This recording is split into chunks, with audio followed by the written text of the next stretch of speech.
Jurassic World was a fantastic experience for me watching it for the first time in theaters. It felt like a nostalgic trip down memory lane made by people who clearly knew the original Jurassic Park. I loved it, and usually with a movie that I love, it gets better the more I rewatch it, hence the concept of this channel. But with Jurassic World, on each rewatch, I find myself liking it less and less and less. And to find out why, I'm analyzing Jurassic World, looking at 3 things it did well and 3 things it didn't do so well. This is the good and the bad in Jurassic World. And my favorite thing about this movie is just the direction they go in here story-wise. This might have been an obvious next step for the series, but actually opening up the theme park that was John Hammond's dream gives this movie a chance to capture the wonder of the original in a different light. We've gotten used to seeing CGI dinosaurs, but I think seeing the crowds, the rides, the attractions, all while people act like dinosaurs are something of a novelty, is a natural evolution for the series. Jurassic World may not explain at all how we got here from Jurassic Park 3, but I'm fine with this narrative shortcut because I think going this route opens up this movie to a lot of narrative opportunities. Now, does Jurassic World make the most of those opportunities? Depends. On what?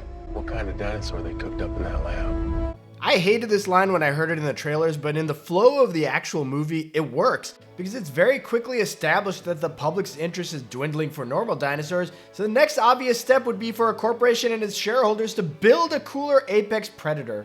Verizon Wireless presents the Indominus Rex. For the first time, we have a dinosaur as an outright antagonist in the series, a hyper-intelligent and sadistic movie monster. Jurassic Park has always been about that slippery slope between scientific progress and mankind's misguided arrogance, and creating a creature that you don't know everything about it, and thus can't possibly hope to control it, is par for the course for the series. Like, these are themes that this series has been visiting since the beginning. But we are doing what we have done from the beginning. So I thought that the way the Indominus fit into the lore of the series was well thought out enough that my concerns were allayed. But unlike cooking up a dinosaur in a lab, riding a motorcycle with raptors through the jungle is as stupid as it looked. But the actual plot of Owen training the raptors is far more grounded than I expected. I worried that the raptors would essentially be his minions, but the movie makes it clear very quickly that he's more like a dog trainer than anything else.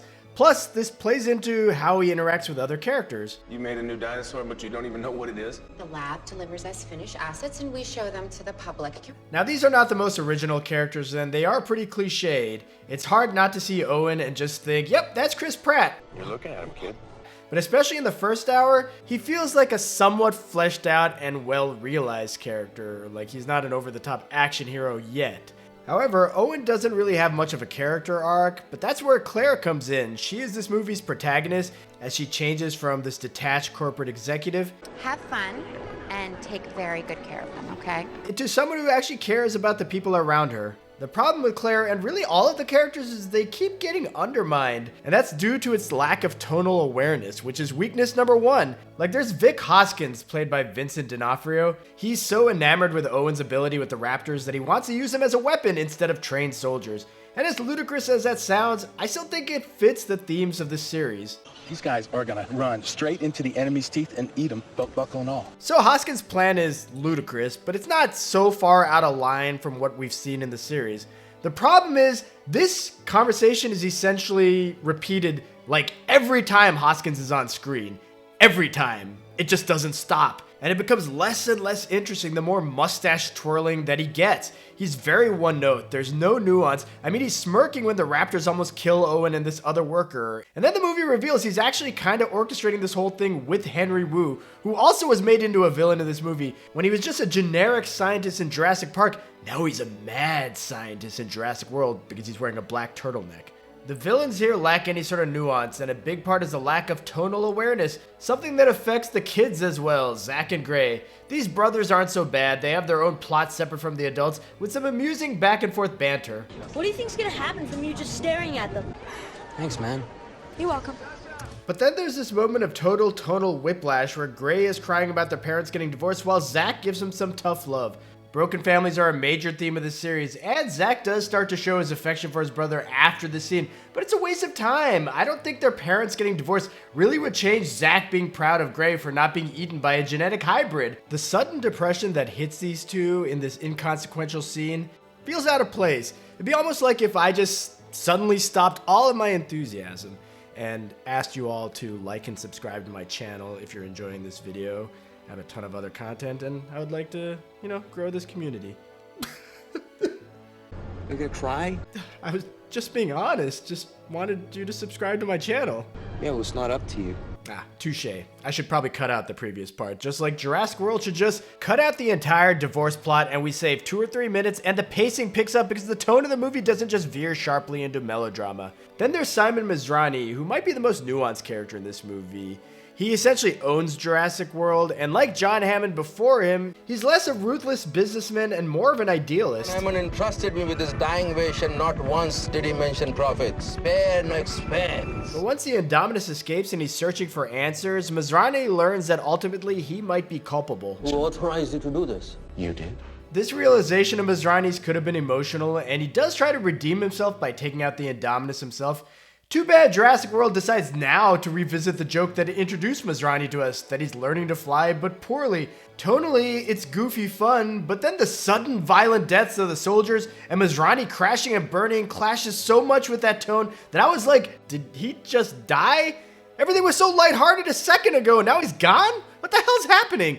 Jurassic World routinely goes for the cheap joke, even if it means we can't take certain characters seriously anymore. And that's most emblematic in Owen and Claire, who are weakness number 2. And I should mention, I don't hate either of them in this movie. They are way better than they are in Fallen Kingdom or Dominion. The Indominus Rex. You should hear a 4-year-old try to say Archaeornithomimus. We should hear you try to say it. Yeah, so these two are actually charming and fun to watch early on with some really good chemistry between Chris Pratt and Bryce Dallas Howard. But the way the script portrays them, it's so black and white about who's right and who's wrong that both characters become hard to root for. Like Owen gets so many scenes, most notably with Hoskins, where he comes out smelling like roses because Hoskins is a giant turd. That is one big pile of shit. What I would have liked to have seen is keep the characters kind of the same, but maybe have Claire interact with Hoskins sometime early in the movie by herself, where she expresses her reservations over his plan. Make it so Claire has autonomy in her own character development rather than just having her be responsible for the disaster and changing for the better because she's around God in human form. And when she does go through those changes, the movie treats it like a joke. What is that supposed to mean? It means I'm ready to go. And that's the lack of tonal awareness in this movie. Like Claire and Owen hooking up is obvious and doesn't make sense based on the fact that they have no reason to like each other based on the events of this movie. But whatever, this is a big budget sequel to a billion-dollar franchise. Of course they're gonna have the male and female lead kiss. But where I call foul is Claire sees her nephews, and this is a huge part of her character arc. It's a big moment, it's essential to her growth. And Jurassic World can't help but make it about Chris Pratt. This does not feel safe. Can we stay with you? I am never leaving you as long as you live. No, in. Jurassic World puts Owen on a pedestal and shits all over Claire, leaving the two main stars completely out of balance. Something else that's out of balance is the ratio of bad to good set pieces, but this is a positive because most of the set pieces in Jurassic World are good. That's strength number 2. Like the Indominus escaping by tricking everyone before chomping on someone in an undignified seated position, a la the T-Rex from the original, is pretty inspired.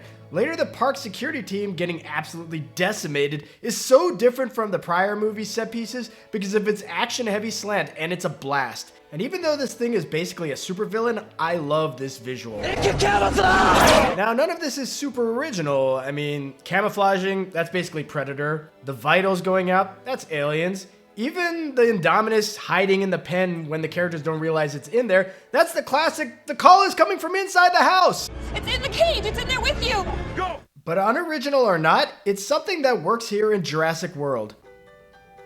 Who's calling me? Hello? Hey, the Indominus is inside the house with you! Yeah, right. Whatever, I'm hanging up. So anyway, how'd that door open? Hello?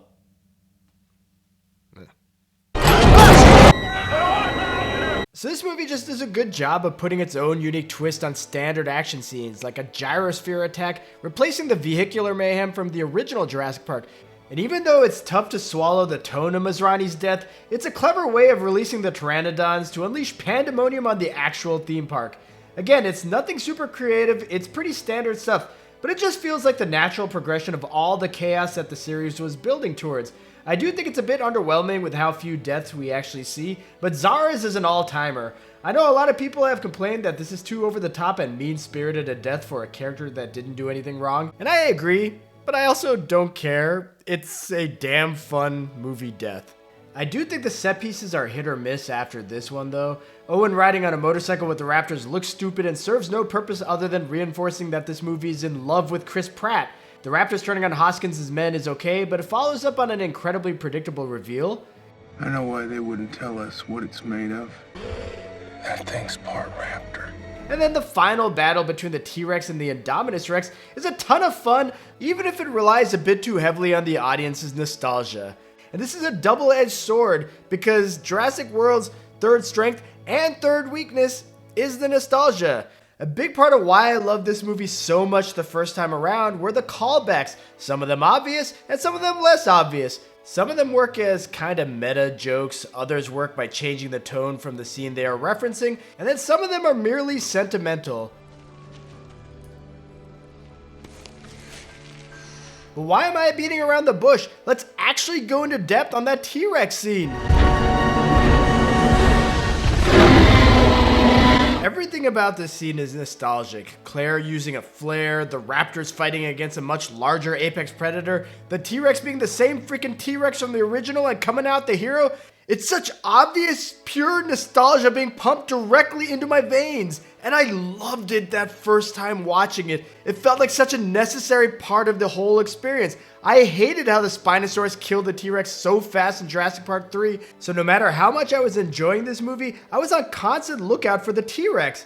And boy, does this scene deliver. It is the ultimate crowd pleaser. But the problem with an ending that is fueled by pure nostalgia is that that fuel inevitably gets stale. Emotion is a powerful component for a film standing the test of time, but when that emotion is based on nostalgia for that older film, there's a much quicker expiration date. Jurassic World just is not nearly as good on rewatch. It's constantly reminding us of things we know and love from Jurassic Park, which is really satisfying on a first viewing, but after seeing this movie once, what the hell do we have here? Like, this shot is incredibly forgettable. It pales in comparison to the shot that inspired it. The original had a clever transition from shot to shot rather than standard shot reversals. Then the T-Rex is shown in the same shot as Lex to give it some scale. The eye dilating made it feel real because it's reacting to the light. And there's a little character beat at the end where Lex looks at Tim and is like, oh f***. The Jurassic World version though, it's not additive in any way other than just being pure nostalgia. So once I've seen it once, I don't care the next time. And that happens with the big moment at the end when the T-Rex saves everyone from the I-Rex. Like I said, I loved it the first go-around, but I like it less and less each time I rewatch it, starting with the clunky dialogue that sets it all up. We need more. What? We need more teeth. It makes very little sense for Claire to be inspired by Gray's stupid words, but that line is not meant for an earnest or believable character reaction. It's meant for the audience and for idiots like me to grab my wife and be like, oh my god, the T-Rex is coming! But the thing about idiots like me is that eventually we evolve into smart people like me, and when we hear Gray say, we need more teeth, instead of being like, yeah, woo, we go, f*** you. Now don't misunderstand, I still enjoy this scene for its spectacle and sense of fun. I still like watching my favorite dinosaur make its triumphant return, but there's nothing scary about the T-Rex in this scene. The scariest moment here is when we think the T-Rex is gonna die. This was a terrifying monster in the first film, and even when it saved the day at the end, it didn't feel heroic. It felt like the king of dinosaurs marking its territory. The scene in Jurassic World tries to go for that same vibe, but every time the music swells, or the way it's shot in slow motion, or how the characters look legitimately worried for the safety of the T-Rex and not for their lives at different points, it's basically one of the good guys now. And because of that, once the Indominus is killed, the movie can't have the T-Rex and the Raptor battle it out, because then we'd be forced to be upset about the T-Rex. And Jurassic World just wants us to feel good about this whole endeavor, which is why we have Rexy and Blue just sort of subtly nod at each other, at least the dinosaur version of that. And seriously, this entire scene, great the first time, but it just gets cheesier the more you watch it, especially once you realize that Claire lighting the flare to draw the T-Rex out is essentially this series' take on Gondor lighting the beacons to call for aid from Return of the King. Beacon! The beacon of Aberdeen is lit! The beacons of Minas City! The beacons are lit! Knuckles for 8. And Rohan will answer. Muster the Rohirrim. Yeah, so Jurassic World gets worse on rewatch. Moments that were humorous the first time around lose steam because the humor is often more meta than it is character-based. Powerful, emotional moments lose their luster once the nostalgia wears off. Even satisfying moments like Hoskins meeting his end mid-sentence doesn't play as well the second time because the scene is so predictable. There's nothing novel about it.